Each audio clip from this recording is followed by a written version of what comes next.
short space of time, a very short range of time. We notice that everything changes. And the first thing that we notice is that sometimes we have light, sometimes we have darkness. And we call that day and night, right? Okay, very simple. But things are completely different. What we can do during the day, sometimes we cannot do during the night, especially before we had electricity. And then we realize something else. The days and nights, they succeed each other periodically, but they also start changing in terms of humidity, temperature, and length of day and length of night. And we realize that. So we live in Canada. So our life changes drastically based on seasons, right? So you can't work on your garden when it's winter. It's completely frozen, it's full of ice. There's nothing you can do. You have to wait. I haven't washed my car in like 3 months from the inside because I really don't want to stay outside and vacuum and clean. I'm gonna clean it in the spring. So we noticed that. And we understood the cycles. So this is it's periodic. It comes and goes. And then when we place all that together, we create the concept of an year. This is us. We created the concept of an year. In 1 year, I know that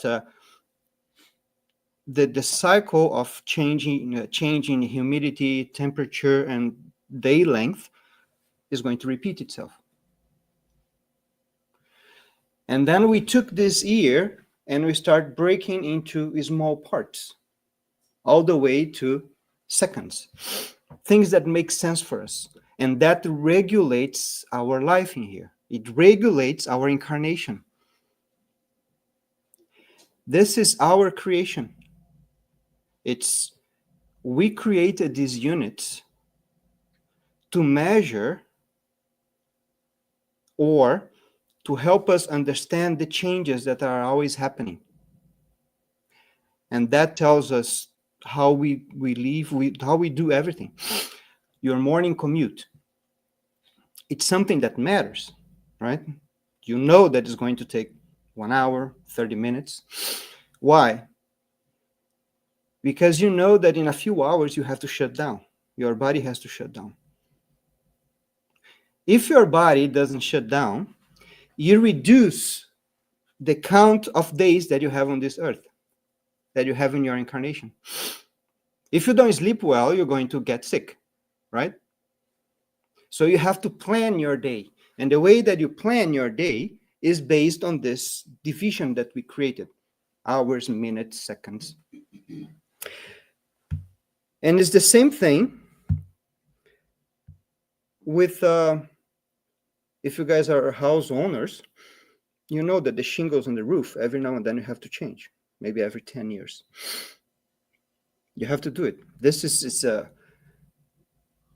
us working against the changes in nature. And we are counting based on this year, based on this unit of time that we created. If we talk about human rights, and then we look 500 years ago, it was not the same thing. Correct? It changed. It changed. So the value of a human life today is not the value that we placed on a human life 500 years ago. It's not the same as 80 years ago, 80. The value that we have for a human life today, it's something that never happened before. It's a very new concept in terms of civilization. We value a person much more than we used to value 80 years ago. I always remember the scientist Alan Turing that developed the computer. or one of the architectures of computer during World War II. And because he was a homosexual, and at that time homosexualism was a crime, he was condemned to chemical castration. So he took medicines to basically get rid of all his sexual orientations, sexual appetite. And you can just imagine what that can do to a person. It's chemicals that remove your ability to express your sexuality. So in the end, he ended up killing himself. So that was the value that we placed in a human life at that time. It was not too long ago. It was not too long ago. So then, can we still use this unit of time, the way we count time, to express progress, since it's something that is completely related to where we are, to this planet? So it's only good for the time that we are in this planet. I hope this is not too crazy for you guys, but it's something that to me is very important, is for us to understand the difference of our construction of time and what the universe is actually, what is actually happening in the universe. So let's think about Jesus, the Spirit of Jesus.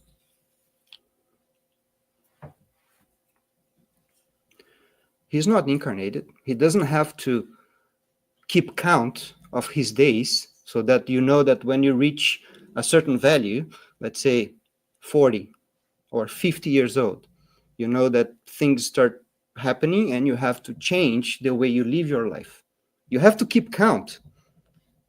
Every year, every time that our planet goes around the sun, you count +1, +1, +1. And you have to keep that count. You cannot forget. Every year, there's a ceremony where we celebrate another turn. We call that birthday. And we have to keep count. Because we know we have an expiration date for our incarnation. And there are several things that start happening. Everything is always changing.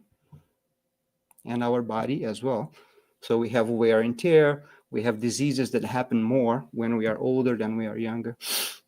We have to take this type of vitamin, sometimes medicines. We have to keep track. So, but for a spirit like Jesus, does it matter to him? Would it matter that the seasons changed? What is Jesus' morning commute? Have you guys thought about that? Where is his office? If we take into account Emmanuel's book, On the Way to the Light, when our planet was being formed, Jesus and his team, they met close to the sun before the planet was formed. So there was only a small star, the sun. They met there to discuss the plans for this planet and this planetary system. So does it mean that his office is in there? When he travels through the universe, does he travel at speed of light? What do you guys think? Do you think that it's possible that perfect spirits like Jesus can visit other galaxies? If he is responsible for this planetary system, there are probably a meeting of other spirits responsible for other planetary systems. So they have to meet somewhere in the middle. So they cannot travel at speed of light. Otherwise, they would take millions of years every time they go to a meeting. And then when they come back here, human race completely changed. Or maybe there wasn't a human race and now there is a human race, so it makes no sense. It cannot be at the speed of light. For Spiritism, and what we learn from Spiritism to be true, spirits cannot travel at the speed of light. They can't. It has to be some other phenomenon. It has to be some other way. We learn that is the speed of thought. But that's something that they tell us. We have no idea of comprehending that. So then what it means, how does he count time? If he travels like that, if he doesn't have an office, if seasons make no sense because he doesn't live inside of a clock. We have evolved inside of a clock. That's why we have these units, days, years, seconds, hours. We live inside of a clock. Not just live inside of a clock. We evolved since we were intelligent principles. We are here. So all our concepts of reality are related to the way we live in here. So that's why when the spirits try to explain to us when was the universe created, or basically anything else related to the universe, they use the word infinite. Because it's something that we can't comprehend, because we live inside of this clock. We evolved here. We can only see with our eyes the light that comes out of this star, this small star. Because we evolved under it.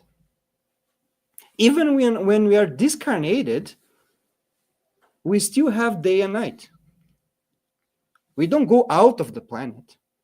We still live in the same clock. So what it means, what would that mean to Jesus? The spirits like Jesus. It's completely different. It's completely different. So that tells us that one day we are going to have to measure progress in a different way. In a completely different way. In that sense, it's not time that matters. Time, the way we understand time. It's the change. What matters is the fact that everything is always changing. The universe is always changing. All the time. It's not permanent. And we need to adapt to that change. We are placed right in the middle. As spirits, we are placed in the middle of ever-changing universe. Because we are attached to matter. We only be free of this ever-changing world when we are no longer attached to matter. And this makes our life full of chores. We may think that the meaning of life is completely different than sweeping this floor. So we have a schedule, and every month it's one member of the team that comes here and clean. So we take all the chairs and we put against the wall, and we mop the floor, we clean. And why are we doing this? Why is it that we have to clean this? Because the universe is always changing. These chairs don't want to stay there. This roof doesn't want to stay like this. If you take the spirit, if you remove the spirit out of the picture, this roof is going to collapse eventually. These chairs are going to shift. They're going to rust. They're going to decompose. This floor is going to get completely dirty. And this is a law of nature. It's a law that we can calculate. And we call the second law of thermodynamics. It's the universe is always going towards a mess. It's getting messy messier and messier every day. There's nothing we can do about it. So this is something so important that this guy here, he put in his tombstone. Ludwig Boltzmann. He learned to calculate this mass that is always increasing. And it doesn't matter what you do, this mass always increases. Then you can say, no, but this is not messy.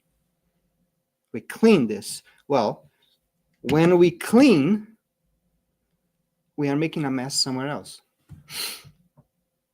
If you reduce the mass in one place, it means that you are increasing somewhere else. And the overall mass is always going up. How do we know that? Well, who cleaned this is a human being like me. So we have a body that it has a very dense mass. How can I move? Well, I ate something that used to be alive. Vegetables, animals. I ate something.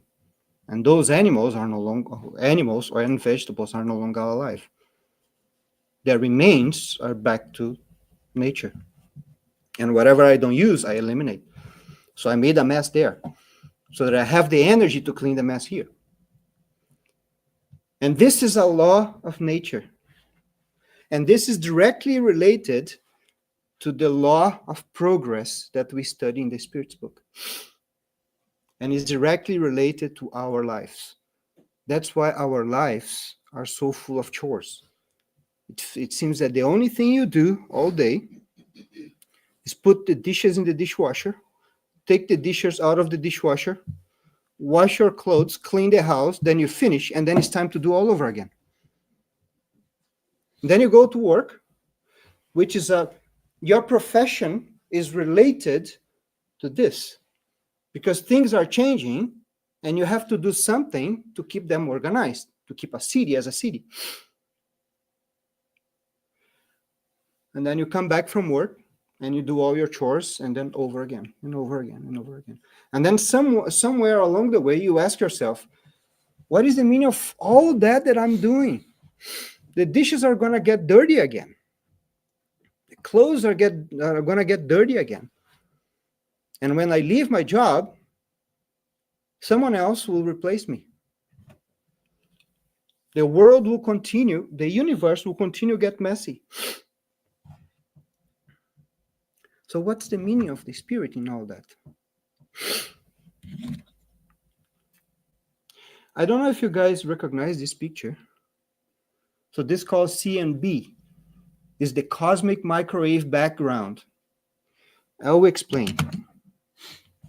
When we look at the universe, we can look at different frequencies, right? And in the microwave spectrum, we capture light, let's call it light, that has been traveling for 13.5 billion years. And then when we capture, so we have equipment that it takes pictures all over the sky and flips and then puts this image together. We see an image of the universe in the very beginning.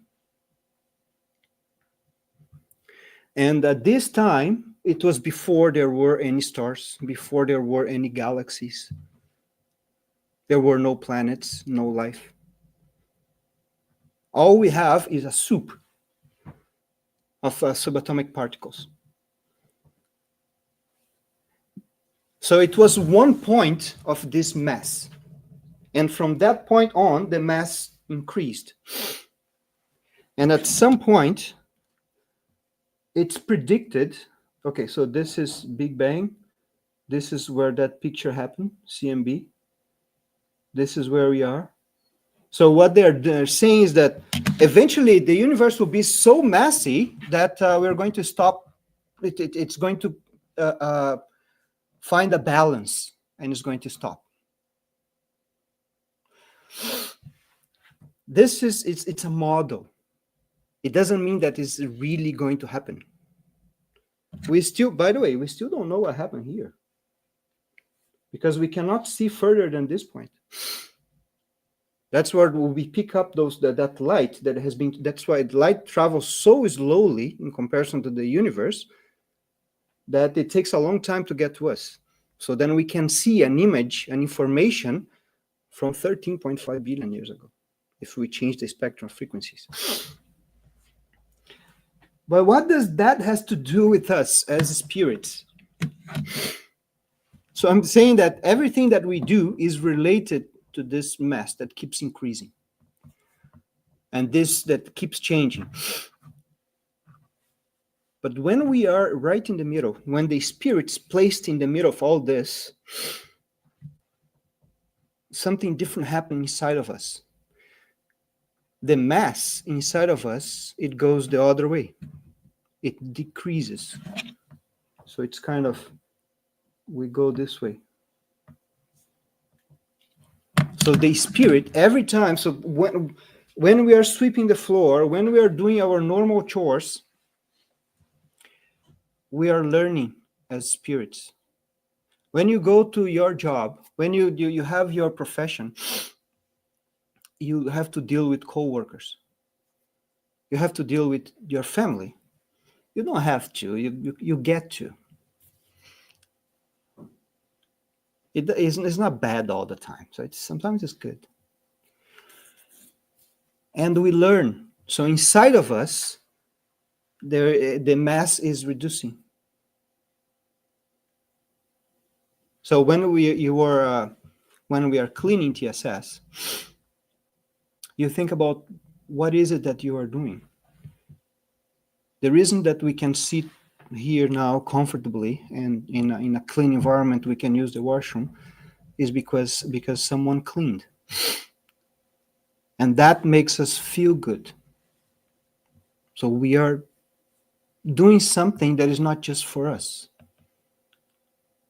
And that's only because we are inserted, since we are created in this ever-changing universe. So this, it's God giving us an environment that makes our growth, it makes impossible not to grow. We have to do something. That's why we grow more when we are incarnated. Because things change and we cannot just disregard that. If you don't pay attention to the seasons, you may get very cold. Maybe you're going to freeze to death. If you don't pay attention to the changes in your body, you're going to starve to death. So then you have to work. You have to take care of your health. It's not an option. You have to. And that moves you, it puts you in situations that eventually is going to move you forward.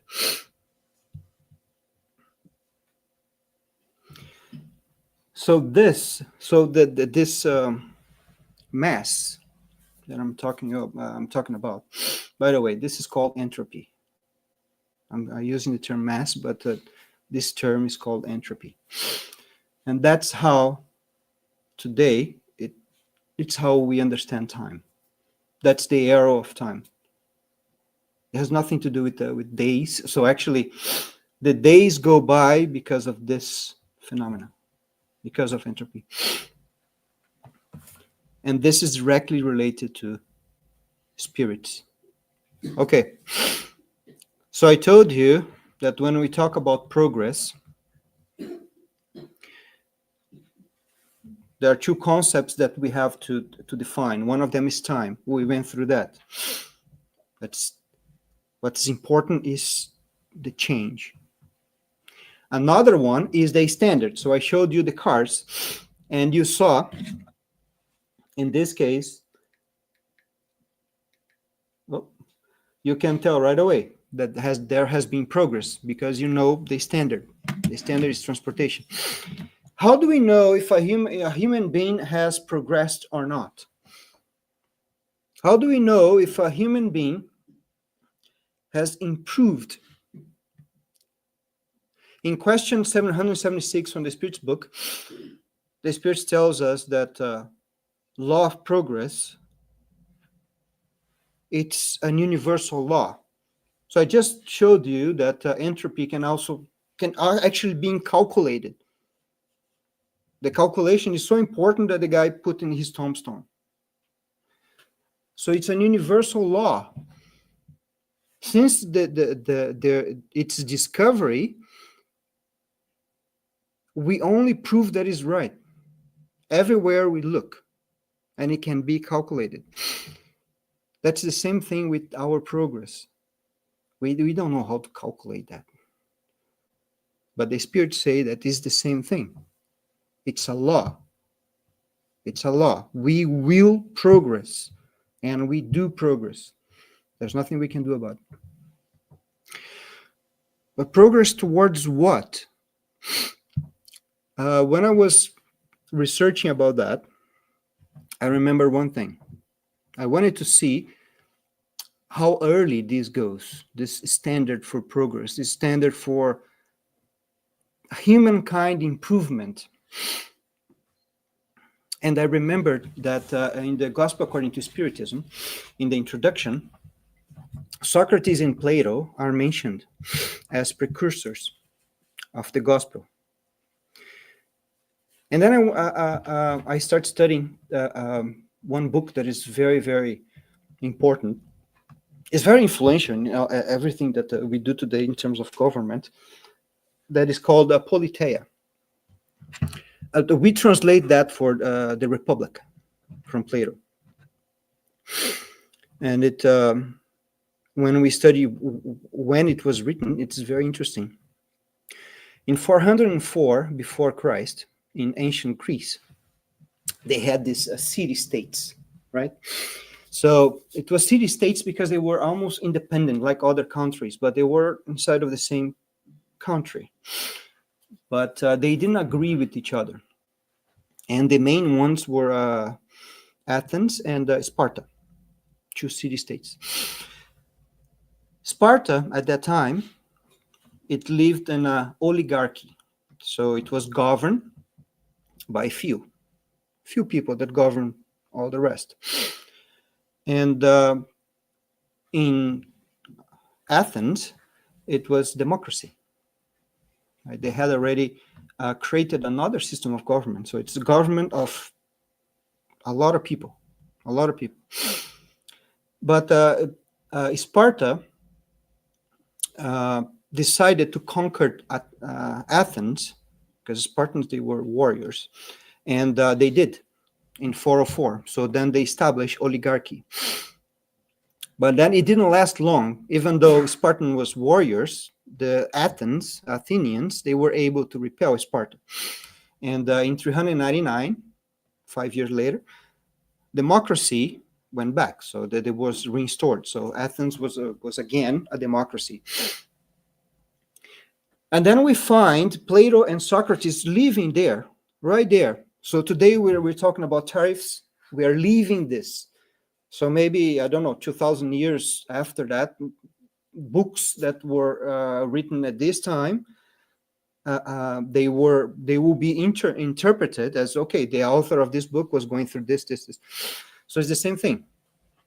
Socrates, he was there, and he was thinking, okay, so we had the example of an oligarchy, and we have the example of democracy, but none of them work really well, because in the democracy, everyone that is speaking in the parliament or in that group of people, they want tyranny, because they want their word to be done. They fight for their laws to be implemented. So what is the difference? So the democracy has a high probability to become a tyranny again, or to become an oligarchy again.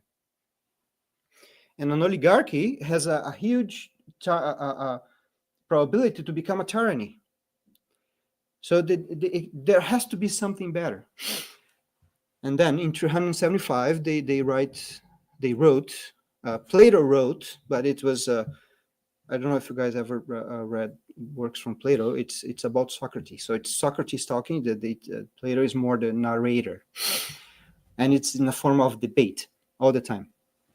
So then Socrates, it's debating. No, there is a better way. There is a better way. The better way is the education of the human being. Is the human being. But then in that debate, one of the guys that was there participating, Telemachus, he says, let me just see what is the name of the ring. The ring of Gyges.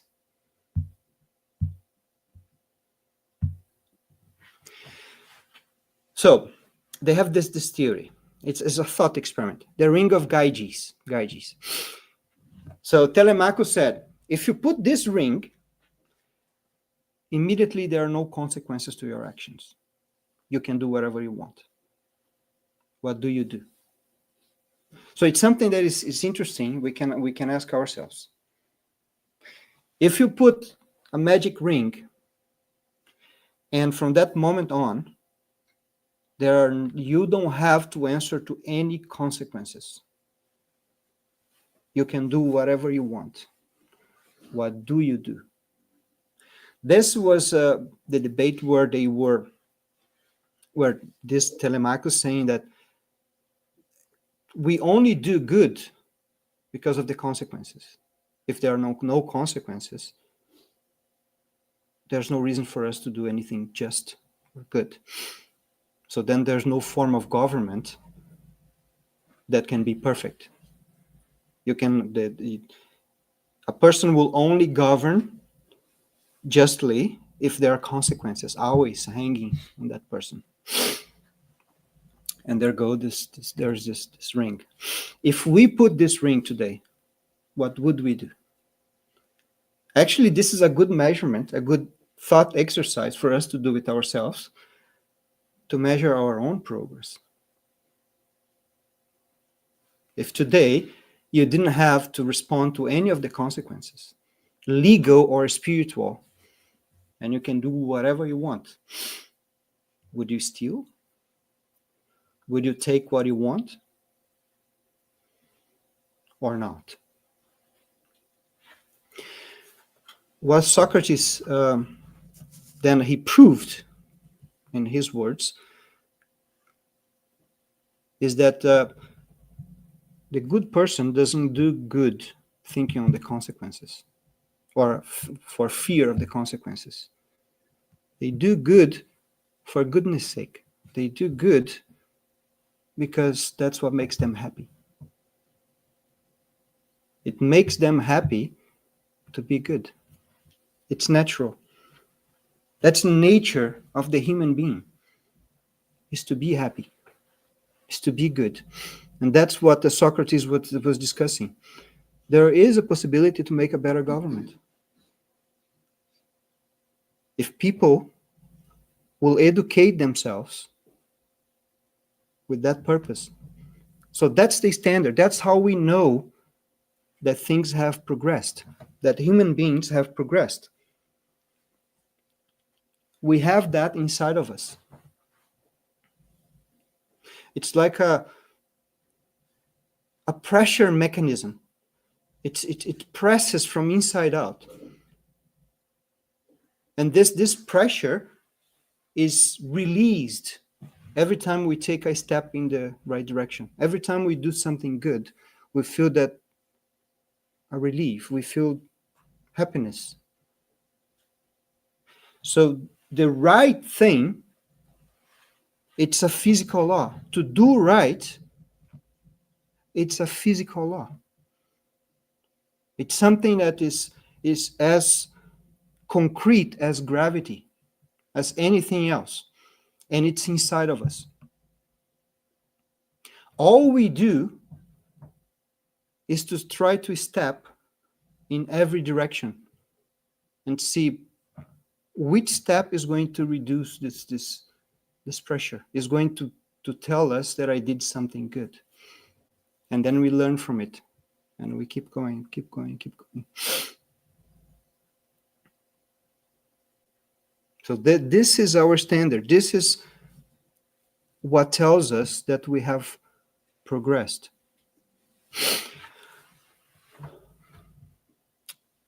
If we use our measure of time again, and we go back to Roman times, on a scene that was described in 2,000 years ago, the book 2,000 years ago by Emmanuel.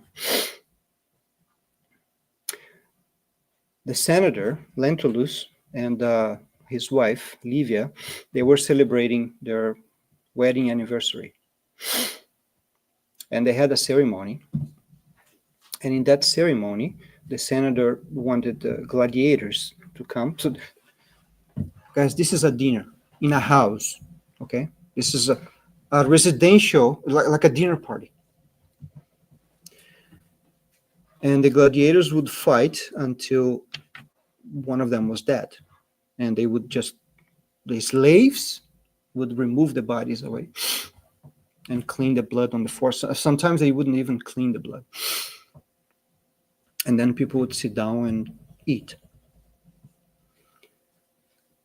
That was the state of progress of that time, of the most advanced civilization of the time, inside of a house of an educated person.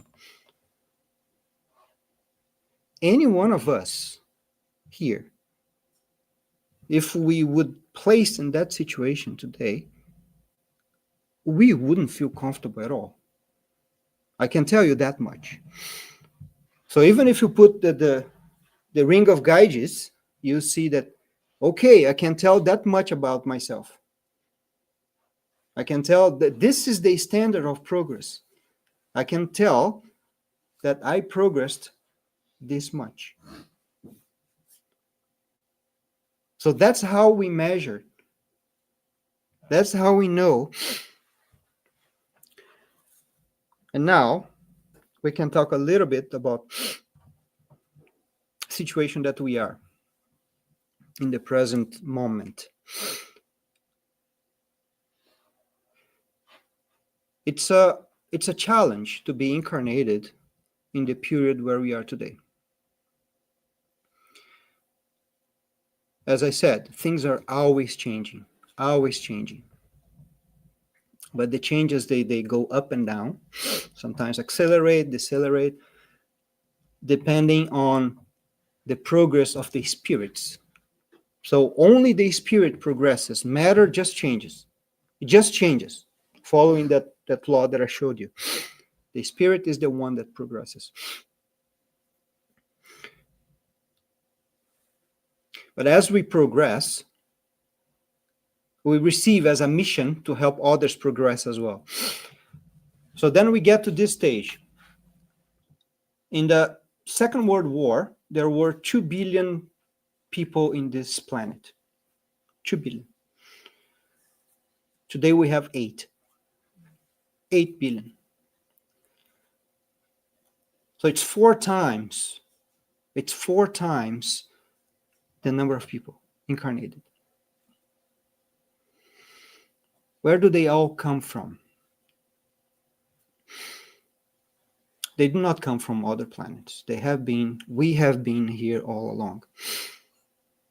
The difference is that we take turns. Sometimes we are incarnated, sometimes we are discarnated, and then there's only a little amount. The situation that we're living now, almost everybody is incarnated. Almost everybody is incarnated. Umbral it's empty. There's nobody there. They're all here. Because now we are in a situation where the change, it's accelerating.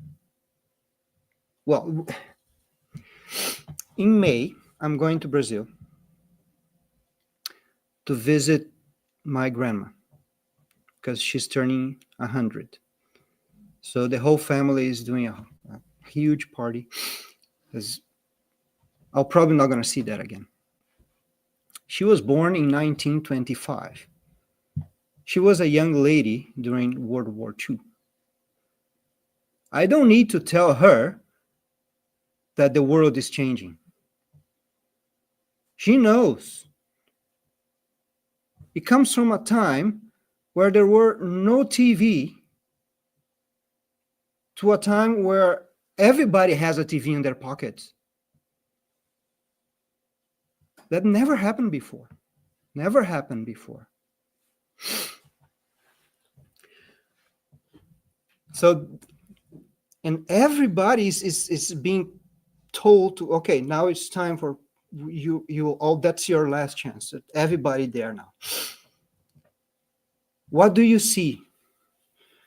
Well, since everybody is here, we'll see a reemergence of very old concepts from a long time ago. Oh, the earth is flat.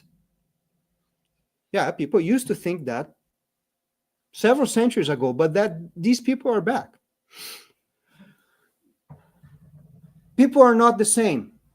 Depending on the color of your skin, you have a higher or a lower value as a human being. That makes no sense today, but these people are back.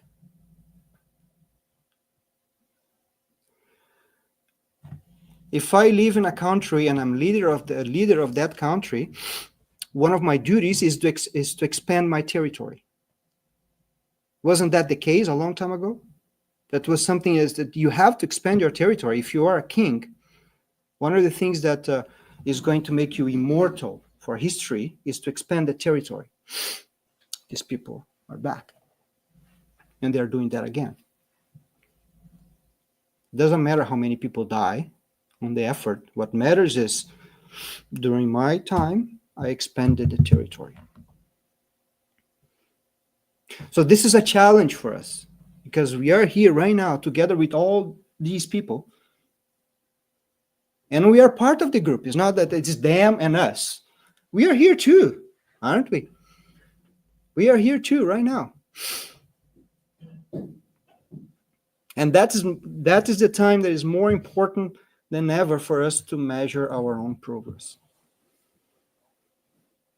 It doesn't. So remember, our life and all this dynamic of our life, this cycle that we follow, this is beneficial. Remember that happens because you are incarnated in a heavy body, and that has its purpose. Do your chores. Do your work. And learn everything you can. So try to. How do we know that we are giving steps in the right direction? Well, we feel it. But there's something else. We can follow and observe those who have succeeded.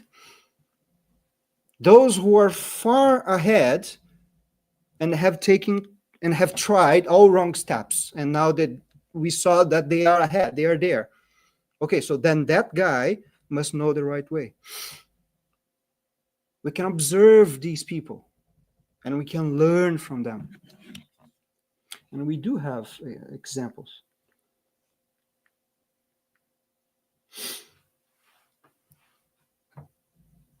We have the gospel. Not just the gospel, but there are many different texts. It's not when something is truth, it comes out everywhere. Everywhere. So our duty in the middle of all this turbulence that we're living is to remember that it's temporary. One day we won't need to be worried about all that.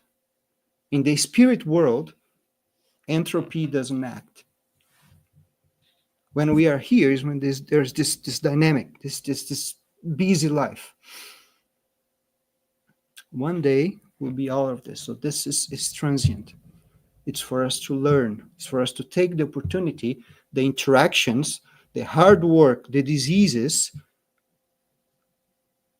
to learn to take the steps in the right direction.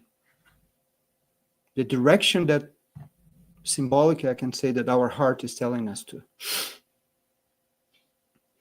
As Joana de Angelis says, how many times do we pray before making a decision? We pray when we already made the decision and received the consequence. Sometimes we don't like it, and then we pray. When we are about to make a decision, when we start our day, when we are going to start our actions and interactions, how many of us pray at that time for the guys, the people that already took all the steps in the right direction to inspire us, to help us? Why do we need help if our heart is already pointing in the right direction? Because our emotions sometimes they blind us. We are still on a level where our emotions blind us. There is an expression that says, I'm going to sleep on it. What does it mean? Now I'm angry. I made a decision. I want to do something, but I'm going to wait. How is it that I'm going to feel when I wake up in the next day? And then I wake up in the next day and that anger is no longer there. And I see that makes no sense. I'm not going to act that way. So we have that. So this is, and by the way, this is something that is also talked about in the Republic, which in our time is 24 centuries ago. We don't know how to control our appetites. Or the Socrates mentioned as appetites is what we call our passions. We lose control of them. And that's something that we have to meditate on when we put the ring of Gyges. Is how far are my passions taking control of my life? And that's the importance of prayer. Before you do something, not after. After it's going to help you to eat the lemon that you yourself planted. It's going to give you the strength to go through the consequence of your own acts. But before is to give you the wisdom not to create that consequence in the first place. So then that is especially true on the environment that we are living today, of accelerated progress. We are all going to be happy. All of us. That's, as I said, it's a physical law, it's a concrete law. All of us are going to progress. But how fast? That depends on us. That depends on us. Depends on our free will.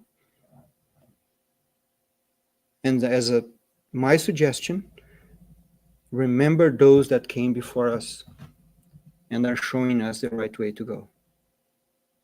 And the way that we communicate with them, then we can get their inspiration is by making silence and pray. Something's going to come. And I guarantee that if that is an action that you make part of your life, your decisions will lead to less pain. I guarantee that. But it's discipline. It's something that you have to implement in your life. When I drive to work, I do it during the drive because I have that time. There's nobody there. It's just me. And that's the start of my day. And I can tell you that it works. It works for me. Of course, I still do a whole bunch of wrong things, but their intensity are a little smaller than what I could do because I know my temper. I know my temper. And I know that sometimes I just have to wait and sleep on it. and pray, calm down, and then look again. I cannot get rid of completely that temper yet. I can't. Maybe one day. But my reason is above it. My reason is above it. When I see it coming, I know that at that time is the time to remove myself from the picture for some short period. Then I do my prayer and then I return. And that helps. So this is my intention today, is just to show you that our progress, it's as concrete as any other law of physics. And it's going to take us to a good place. And there's a meaning for this life that we live, this repetitive, full of chores life. There's a meaning for that. And if we live and learn and use that in our favor, one day we won't have to do it again. But it's already something that makes us happy, just to know that this is it's a school. It's a form of learning for the spirit. It's transient. The place where we are going to, the place where we belong to, it's free of this.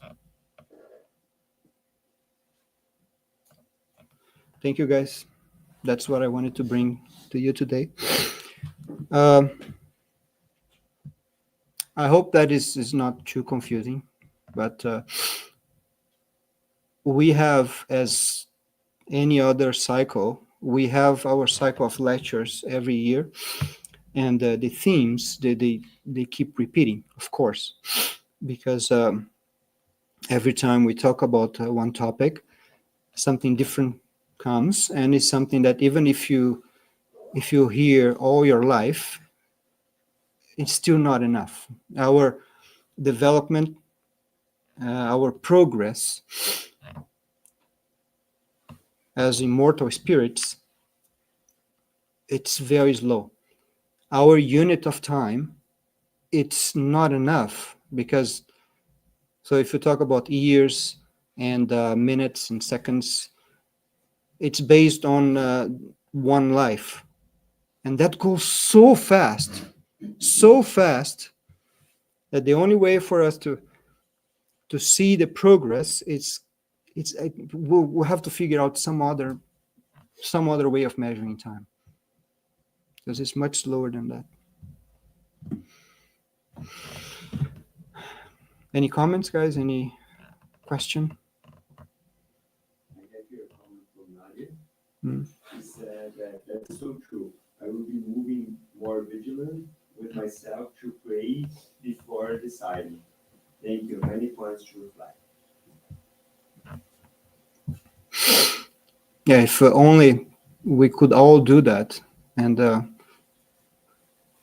actually, so the prayer is that when we stop, make silence, and think before making a decision. If we could all do that, our lives would be so much easier, especially when our decisions impact a lot of people. Anything else, guys? Any other comment? Any questions? I just would like to get the piece that you mentioned that super. First of all, it's super great because we don't think together, but it's so good to see that we come from a very scientific way to reach exactly the same place, right? It's different people think differently and put the argument differently, and you did so well that it's like I love it. First of all. But my point was you mentioned that there is a lot of people now on Earth, right? A lot of spirits, and some are more advanced than others. And two things came to my mind. The first one, it's like we have to look to those spirits that we are part of that. Yeah. but some spirits can be more advanced than others, and we have to have compassion for the people that are behind us, and look ahead and try to inspire ourselves from the spirits that are ahead of us, right? So this balance is so difficult sometimes, but that's how we grow, because we are, imagine like those spirits that are so ahead of us, they look to us without compassion. How difficult this would be, right? Yeah. Yeah, this is another thing that the only thing that I have been studying for longer in my life than science is Spiritism. And one of the things that I think about is how to deal with myself. So that's Spiritism, is that you have to put in practice, and you have to, it has to be part of your life, or it has no meaning. And to deal with when I feel anger.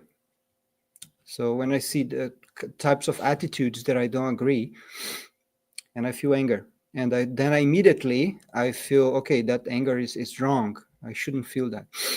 But that's the wrong part. You cannot avoid that. You just don't try to avoid that anger. Let it come. Don't act on it. But let it come and study. Why do I feel this? The reason, our reason, has to always be the top in our psyche, in our personality. Reason has to govern everything else. If you have that, if you educate that, then you can allow yourself to study your own emotions. And when it comes, you can study it, and then you can teach yourself. Wasn't I just like that? If we use our own unit of time, let's say years, can we say that we were different than we are now 25 years ago? Oh, sorry. Um, as you get older, you kind of, the decades, they pass by and you kind of disregard them. So let's say just 10 years ago. Just 10 years ago. Can you say that you are different? That you learn more? That from the standard of progress that I presented in your heart, do you believe that you are a better person? 10 years. Okay, now let's increase that in 10 times. 100 years. How were we 100 years ago?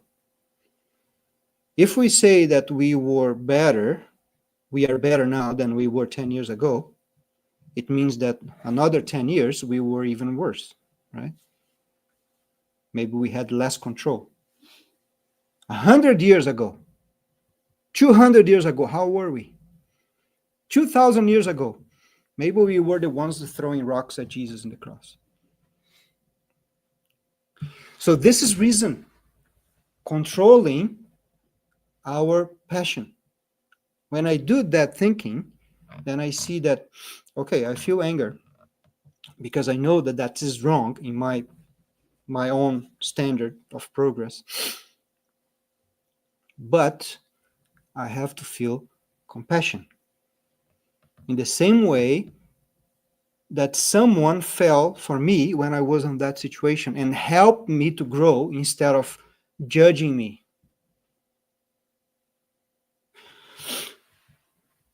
Those people that are here with us, so let's say maybe we put ourselves in a situation or in a level where we would not want to see people suffer the way that in the Roman Empire it was so common. We wouldn't feel comfortable with that. But there are people among us that still have the same feeling, the same level. They would feel pleasure in seeing people suffer. In the same way that we learned, they will learn. Why would we have a right to learn and they wouldn't? Why would we be better, privileged? If we think like that, then we go back to a few hundred years ago, Industrial Revolution, French Revolution, when they really believed that if you are part of a family and you are a noble person, you physically, mentally, intellectually, you are better than someone that came from a poor family. You are better. That person cannot do anything more advanced intellectually. That person is only good to work on the fields. They really believe that. They really believe that. That's not too long ago. And if we think that those that now they cannot understand the importance of being good, they have the same value as we do as spirits. They have the same right to grow and to learn. I'm doing this, so this is me with my reason controlling my passions. That's why we study.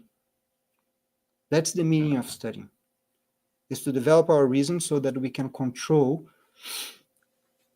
our passions. And we can control ourselves, control our temper. And maybe someday we won't have that feeling of anger anymore. What we're going to feel is just a compassion. See, same thing we see a child. Okay, a child needs to learn. Anything else, guys? No? We're good? All right, so we have to go for our pass. So thank you, everybody online. We're going to turn off now and turn off the